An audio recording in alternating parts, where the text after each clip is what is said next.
नमस्कार बच्चों। आइए बच्चों, आज हम इस वीडियो के माध्यम से हमारा घर हमारा विद्यालय कार्यक्रम के अंतर्गत प्रयास अभ्यास पुस्तिका कक्षा 6 से 8 बच्चों, आज हम इस वीडियो के माध्यम से इसके अंतर्गत हम प्रोजेक्ट कार्य 14 इसे हम कैसे पूर्ण कर सकते हैं, आइए आज हम इस वीडियो के माध्यम से जानेंगे। देखिए बच्चों, यहाँ प्रश्न दिया है, आपके घर में समतल पृष्ठ वाली बहुत सी वस्तुएं उपलब्ध हैं। उनके नाम लिखकर उनकी लंबाई चौड़ाई मापकर क्षेत्रफल ज्ञात कीजिए और सारणी में लिखिए। कम से कम 5 वस्तुओं के नाम लिखना है। देखिए यहाँ पर ये सारणी बनी हुई है। देखिए यहाँ पर 5 वस्तुओं के नाम उदाहरण स्वरूप बताए गए हैं जो कि समतल वस्तु हैं। जैसे देखिए मेज, पुस्तक, मोबाइल, माचिस की डिब्बी, दरवाज़ा, इस प्रकार की जो वस्तुएं हैं। और भी अन्य वस्तुओं के नाम यहाँ पर आपको लिखना है। उनकी लंबाई और चौड़ाई सेंटीमीटर में मापकर आपको यहाँ भरना है और इसके बाद इन वस्तुओं के क्षेत्रफल आपको ज्ञात करना है। तो कर सकते हैं। तो आइए बच्चों, हम यहाँ पर इस सारणी में अपने घर में समतल पृष्ठ वाली वस्तुओं के नाम लिखते हैं। देखिए जैसे कि यहाँ दिया है मेज, पुस्तक, मोबाइल, माचिस की डिब्बी, दरवाज़ा। इसी प्रकार से देखिए इनको छोड़कर हम अन्य वस्तुओं के नाम लिखेंगे। जैसे देखिए कंपास बॉक्स, यहाँ लिखेंगे कंपास बॉक्स। ठीक है बच्चों, इसी प्रकार से लिख देंगे दर्पण। ठीक है, इसी प्रकार से लिख देंगे दप्ती और इसी प्रकार से लिख देंगे पोस्टर फोटो। और इसी प्रकार से आप अन्य वस्तुओं के नाम भी लिख सकते हैं। जैसे और देखिए देंगे अभ्यास पुस्तिका, अभ्यास पुस्तिका। तो इस प्रकार से देखिए बच्चों, आप और भी अन्य वस्तुओं के नाम लिख सकते हैं। देखिए इस प्रकार से आप यहाँ पर और भी अन्य वस्तुओं के नाम लिख सकते हैं। जैसे बोर्ड, टीवी, स्केल और अन्य जो समतल वस्तुएं हैं जिनकी लंबाई और चौड़ाई अलग अलग होती है, उन वस्तुओं के नाम आप इस सारणी में यहाँ आसानी से लिख देंगे। अब देखिए वस्तुओं के नाम लिखने के बाद इन वस्तुओं की हम लंबाई और चौड़ाई मापकर हम यहाँ लिख देंगे। जैसे कि देखिए मेज की लंबाई कितनी है सेंटीमीटर में, आप स्केल से माप कर यहाँ लिख देंगे और उसकी चौड़ाई भी लिख देंगे। तो आइए देखते हैं, आप इस प्रकार से माप यहाँ लिख सकते हैं। जैसे देखिए यदि मेज की लंबाई 90 सेंटीमीटर है तो आप 90 लिख देंगे। इसी प्रकार से देखिए चौड़ाई सेंटीमीटर में, यदि चौड़ाई 30 सेंटीमीटर है तो आप 30 सेंटीमीटर लिख देंगे। इसी प्रकार से देखिए पुस्तक की लंबाई यदि 26 सेंटीमीटर है तो आप 26 सेंटीमीटर माप कर लिख देंगे और इसी प्रकार से चौड़ाई 18 सेंटीमीटर है तो 18 सेंटीमीटर लिख देंगे। इसी प्रकार से मोबाइल की लंबाई लिख देंगे आप। मोबाइल की लंबाई यदि 15 सेंटीमीटर है तो 15 सेंटीमीटर और चौड़ाई 6 सेंटीमीटर है तो 6 सेंटीमीटर लिख देंगे। माचिस की डिब्बी की लंबाई 5 सेंटीमीटर है और इसकी चौड़ाई 3 सेंटीमीटर है तो इस प्रकार से आप लिख देंगे। इसी प्रकार से देखिए दरवाज़ा, अपने घरों में जो दरवाज़ा है उसकी आप लंबाई सेंटीमीटर में माप लेंगे। यदि दरवाजे की लंबाई 150 सेंटीमीटर है और चौड़ाई 50 सेंटीमीटर है तो इस प्रकार से आप लिख देंगे। इसी प्रकार से कंपास बॉक्स, देखिए कंपास बॉक्स की यदि लंबाई 17 सेंटीमीटर है तो आप यहाँ 17 लिख देंगे और 7 है, चौड़ाई 7 सेंटीमीटर है तो आप इस प्रकार से यहाँ लिख देंगे। इसी प्रकार से दर्पण, जो आईना है आपके घर में, उसकी आप लंबाई चौड़ाई माप कर लिख देंगे। यदि उसकी लंबाई 30 और चौड़ाई 20 सेंटीमीटर है तो इस प्रकार से आप लिख देंगे। इसी प्रकार से देखिए दप्ती, जो हम एग्ज़ाम पेपर में जो लेकर जाते हैं उसे हम दप्ती कहते हैं। यदि उसकी लंबाई और चौड़ाई 32 सेंटीमीटर है और चौड़ाई 22 सेंटीमीटर है तो आप इस प्रकार से लिख देंगे। इसी प्रकार से देखिए आपके घरों में जो फ़ोटो या पोस्टर लगे होते हैं उनकी लंबाई चौड़ाई आप माप कर लिख लेंगे। जैसे यदि पोस्टर की लंबाई 22 सेंटीमीटर और चौड़ाई यदि 15 सेंटीमीटर है तो आप इस प्रकार से लिख देंगे। और इसी प्रकार से देखिए अभ्यास पुस्तिका, जो आप नोटबुक है या अभ्यास पुस्तिका है, उसकी लंबाई चौड़ाई आप माप कर यहाँ लिख देंगे। यदि उसकी लंबाई 20 सेंटीमीटर है और चौड़ाई यदि 15 सेंटीमीटर है तो आप इस प्रकार से यहाँ पर लिख देंगे। तो देखिए बच्चों, इस प्रकार से हम यहाँ पर अपने घर में समतल पृष्ठ वाली जो वस्तुएं हैं उनके नाम लिखकर उनकी लंबाई चौड़ाई स्केल की सहायता से सेंटीमीटर में आप इस प्रकार से लिख सकते हैं। देखिए बच्चों, यहाँ हमने उदाहरण के तौर पर यहाँ बताया है, आप अपने स्तर से और भी यहाँ माप कर लिख सकते हैं। ठीक है बच्चों, आइए अब इसी के आधार पर हम इन वस्तुओं के क्षेत्रफल ज्ञात करते हैं। तो आइए इसी के आधार पर हम इन वस्तुओं के क्षेत्रफल ज्ञात करते हैं। बच्चों, क्षेत्रफल ज्ञात करने के लिए हम देखेंगे वस्तुओं की लंबाई और चौड़ाई। यदि वस्तुओं की लंबाई और चौड़ाई अलग अलग है तो यह वस्तुएं आयताकार होंगी, अर्थात हम आयत का क्षेत्रफल ज्ञात करेंगे।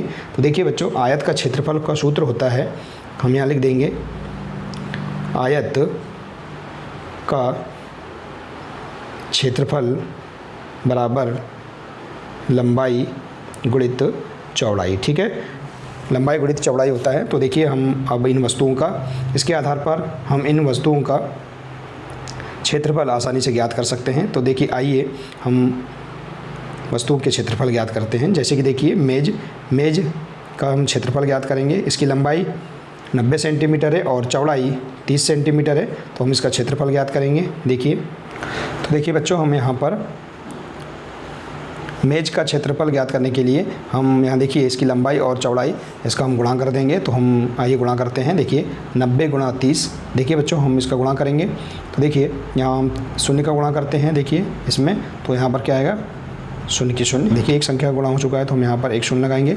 अब इसके बाद 3 का गुणा करते हैं। देखिए 3 शून्य शून्य और 3 9 27। ठीक है बच्चों, अब हम इसे जोड़ देंगे। अब हम इसे जोड़ देते हैं। देखिए शून्य की शून्य, शून्य की शून्य, 7 की 7 और 2 की 2। तो ठीक है, हमारे पास क्या प्राप्त हो जाएगा, 2700। तो हम इस प्रकार से यहाँ पर 2700 लिख देंगे, 2700 वर्ग सेंटीमीटर। ठीक, तो देखिए इस प्रकार से हम मेज का क्षेत्रफल बहुत ही सरल तरीके से ज्ञात कर सकते हैं। ठीक है बच्चों, इसी प्रकार से देखिए यहाँ पर अगली वस्तु है पुस्तक। अब हम पुस्तक का क्षेत्रफल ज्ञात करेंगे। देखिए तो इसकी लंबाई और चौड़ाई दी है, तो हम इसका क्षेत्रफल आसानी से ज्ञात कर सकते हैं। देखिए तो हम क्षेत्रफल कैसे निकालेंगे, 26 गुणा 18 हम गुणा कर देंगे। देखिए 26 गुणा 18 हम इसका गुणा कर देंगे, क्योंकि लंबाई गुणित चौड़ाई आयत का क्षेत्रफल होता है। तो देखिए गुणा करते हैं, 6 हम 8 का गुणा इन दोनों संख्याओं में करेंगे। तो 6 8 48, 48 की 8 हासिल का 4। ठीक है, और इसी प्रकार से देखिए यहाँ हम 8 का गुणा 2 में करेंगे तो 8 दूनी 16 और 4 20। ठीक है, और अब देखिए एक संख्या का यहाँ गुणा हो चुका है तो हम एक शून्य लगा देंगे। इसी प्रकार से देखिए 1 का गुणा हम इस दोनों संख्याओं में करेंगे तो देखिए 26 एकम 26। अब हम इसे जोड़ देंगे। देखिए तो 8 की 8, शून्य और 6 6 और 2 और 2 4। ठीक है, तो यहाँ हमारे पास कितना प्राप्त हो जाएगा, 468 प्राप्त हो जाएगा। ठीक है बच्चों, देखिए इसी प्रकार से देखिए हम यहाँ पर जो अन्य संख्याएँ हैं, इन संख्याओं के भी क्षेत्रफल हम इस प्रकार से निकाल सकते हैं। तो आइए हम सभी संख्याओं के क्षेत्रफल ज्ञात करते हैं। तो देखिए बच्चों, इस प्रकार से हम यहाँ पर सभी वस्तुओं के क्षेत्रफल इस प्रकार से निकाल सकते हैं। उनकी लंबाई और चौड़ाई का हम गुणा करके इनका क्षेत्रफल आसानी से ज्ञात कर सकते हैं। ठीक है बच्चों, तो देखिए इस प्रकार से आप इस सारणी को पूर्ण कर लेंगे। और आइए अब इसके अंतर्गत हम नीचे दिए गए जो प्रश्न हैं, सारणी के आधार पर जो प्रश्न हैं उनके उत्तर हम इस प्रकार से दे सकते हैं। देखिए प्रश्न दिया है, देखिए बच्चों इसी के अंतर्गत प्रश्न है, उपरोक्त सारणी के आधार पर प्रश्नों के उत्तर दीजिए। पहला प्रश्न है, किस वस्तु का क्षेत्रफल सबसे अधिक है। देखिए बच्चों, आपने जो सारणी में यहाँ पर देखिए जो सारणी में आपने वस्तुओं का क्षेत्रफल ज्ञात किया है, तो देखेंगे कि इस सारणी में किस वस्तु का क्षेत्रफल सबसे अधिक है। तो देखिए यहाँ पर इस सारणी में सबसे अधिक क्षेत्रफल यहाँ देखिए 2700 2700 है, या अर्थात मेज जो वस्तु है इसका क्षेत्रफल सबसे अधिक है। तो हम यहाँ पर उस वस्तु का नाम लिख देंगे। ठीक है, तो देखिए हम नाम लिखते हैं, किस वस्तु का क्षेत्रफल सबसे अधिक है, तो यहाँ लिखेंगे मेज का क्षेत्रफल सबसे अधिक है। तो यहाँ लिख सकते हैं का क्षेत्रफल सबसे अधिक है। ठीक है बच्चों, इस प्रकार से आप इस प्रश्न का आंसर लिख सकते हैं। इसी प्रकार से आइए अगला प्रश्न देखते हैं। देखिए बच्चों, इसी के अंतर्गत अगला प्रश्न है, प्रश्न दूसरा, दी गई वस्तुओं में सबसे कम क्षेत्रफल वाली वस्तु का नाम व क्षेत्रफल लिखिए। देखिए आपने इस सारणी में जो क्षेत्रफल वस्तुओं के क्षेत्रफल ज्ञात किए हैं, देखिए यहाँ पर देखेंगे कि सबसे कम क्षेत्रफल किस वस्तु का है। तो देखिए यहाँ सारणी में आप देख सकते हैं सबसे कम क्षेत्रफल किस वस्तु का है। तो सबसे कम क्षेत्रफल देखिए यहाँ पर 15 है। ठीक है, तो किस वस्तु का है, माचिस की डिब्बी का। ठीक है, तो देखिए हम यहाँ लिख देंगे माचिस की डिब्बी, और क्षेत्रफल कितना है, 15 है। तो हम इसका आंसर देखिए, हम इस प्रश्न का आंसर इस प्रकार से यहाँ लिख देंगे।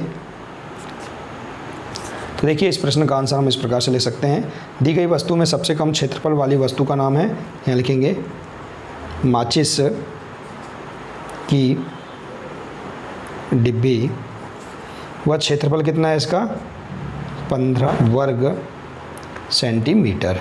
ठीक है, तो इस प्रकार से हम यहाँ पर इस प्रश्न का आंसर लिख सकते हैं। आइए इसी प्रकार से अगला प्रश्न देखते हैं। अगला प्रश्न है, दरवाजे का क्षेत्रफल पुस्तक के क्षेत्रफल से कितना अधिक है। देखिए दरवाजे का जो क्षेत्रफल है पुस्तक के क्षेत्रफल से कितना अधिक है, आइए हम इस सारणी में देखते हैं। देखिए बच्चों, यहाँ इस सारणी में दरवाजे का क्षेत्रफल हम देखेंगे। देखिए दरवाजे का क्षेत्रफल है 750 वर्ग सेंटीमीटर और पुस्तक का क्षेत्रफल है 468 वर्ग सेंटीमीटर। तो देखिए बच्चों, दरवाजे का क्षेत्रफल लिख देंगे हम यहाँ लिखेंगे दरवाजे का क्षेत्रफल बराबर कितना है, दरवाजे का क्षेत्रफल 750 है। और इसी प्रकार से देखिए पुस्तक का क्षेत्रफल लिख देंगे हम, पुस्तक का क्षेत्रफल बराबर कितना है 468 है। ठीक है, तो अब आइए दरवाजे का क्षेत्रफल पुस्तक के क्षेत्रफल से कितना अधिक है, तो हम इसके लिए देखेंगे इस दरवाजे के क्षेत्रफल में से पुस्तक के क्षेत्रफल को हम घटा देंगे। तो आइए घटाते हैं। देखिए 0 से हम 8 घटाएंगे तो नहीं घटेगा, यहाँ से हम उधार लाएंगे, एक दाही उधार लाएंगे तो यहाँ कितना हो जाएगा 10, 10 में से 8 गया कितना बचेगा 2, और देखिए यहाँ से हमने एक उधार दिया था तो यहाँ कितना बचा है 4। ठीक है, देखिए अब 4 से हम 6 घटाएंगे तो नहीं घटेगा, हम सैकड़े से उधार लाएंगे, यहाँ देखिए कितना हो जाएगा, उधार लेंगे तो 14 हो जाएगा, 14 से हम 6 घटाएंगे तो कितना बचेगा, देखिए 8 बचेगा। ठीक है, और इसी प्रकार से देखिए यहाँ पर 6 बचा है तो 6 से हम 4 घटाएंगे तो कितना बचेगा 2 बचेगा। ठीक है, तो देखिए यहाँ पर हम इसका आंसर लिख सकते हैं, दरवाजे का क्षेत्रफल हम लिख देंगे, अतः दरवाजे का क्षेत्रफल पुस्तक के क्षेत्रफल से 282 वर्ग सेंटीमीटर अधिक है। ठीक है बच्चों, इस प्रकार से आप यहाँ आंसर लिख सकते हैं। देखिए आइए इसी के अंतर्गत हम अगला प्रश्न देखते हैं। देखिए बच्चों, अगला प्रश्न है, सबसे अधिक क्षेत्रफल व सबसे कम क्षेत्रफल में कितना अंतर है। यहाँ हम इस प्रश्न का उत्तर इस प्रकार से दे सकते हैं। देखिए बच्चों, इस सारणी में सबसे अधिक क्षेत्रफल है मेज का 2700 और सबसे कम क्षेत्रफल है माचिस की डिब्बी का 15। तो देखिए इनके बीच कितना अंतर है हमें यह ज्ञात करना है। तो आइए हम देखते हैं। तो बच्चों हम देखेंगे यहाँ पर सबसे अधिक क्षेत्रफल, यहाँ लिख देंगे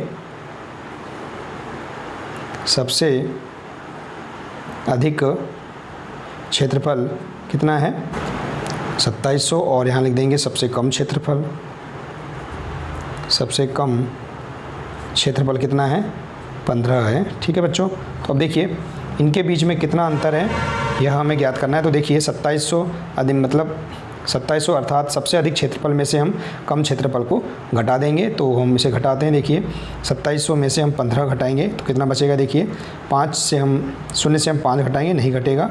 ठीक है, तो यहाँ से उधार लाएंगे, देखिए इसके पास 0 है तो हम इससे उधार लाएंगे, यहाँ हो जाएगा देखिए 10, 10 से हम 5 घटाएंगे तो 5 बचेगा, यहाँ कितना बचा 9, 9 से हम 1 घटाएंगे तो कितना बचेगा 8, और यहाँ देखिए कितना बचा है 6, 6 की 6 और 2 की 2। तो देखिए यहाँ लिख देंगे हम उत्तर, अतः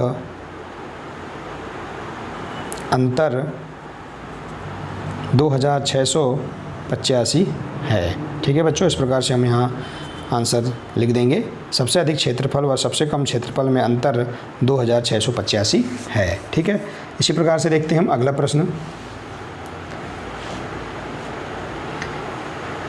देखिए बच्चों, अगला प्रश्न है, सारणी से क्षेत्रफल को आरोही क्रम में लिखिए। देखिए आपने जो सारणी बनाई है उससे सभी वस्तुओं के जो क्षेत्रफल हमने ज्ञात किए हैं उन क्षेत्रफलों को आरोही क्रम में लिखना है। ठीक है, आरोही क्रम का अर्थ होता है बच्चों बढ़ता क्रम, सबसे पहले सबसे छोटा, इससे फिर बड़ा, फिर इससे बड़ा। तो इस प्रकार से हम आरोही क्रम को लिख सकते हैं। तो आइए बच्चों हम सारणी को देखते हैं और उसके आधार पर हम क्षेत्रफल को आरोही क्रम में लिखते हैं। ठीक है, देखिए तो देखिए बच्चों, इस प्रकार से हम सारणी से क्षेत्रफल को आरोही क्रम में इस प्रकार से लिख देंगे, बढ़ते क्रम में लिख देंगे हम। ठीक है, देखिए पहले हम छोटा, सबसे छोटा क्षेत्रफल, इसके बाद उससे बड़ा।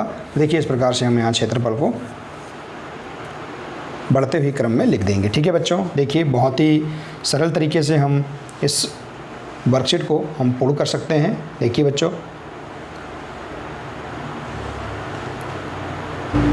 इस प्रकार से हम प्रोजेक्ट कार्य 14 को हम बहुत ही सरल तरीके से पूर्ण कर सकते हैं। कि बच्चों आप इस प्रोजेक्ट कार्य पर और अधिक जानकारी प्राप्त करने के लिए ऊपर दिए गए QR कोड को स्कैन करके आप इसमें और अधिक जानकारी प्राप्त कर सकते हैं। बच्चों आशा है कि आपको यह प्रोजेक्ट कार्य बहुत अच्छा लगा होगा। बच्चों आज के लिए सिर्फ इतना ही है, मिलते हैं नेक्स्ट वीडियो में। नमस्कार।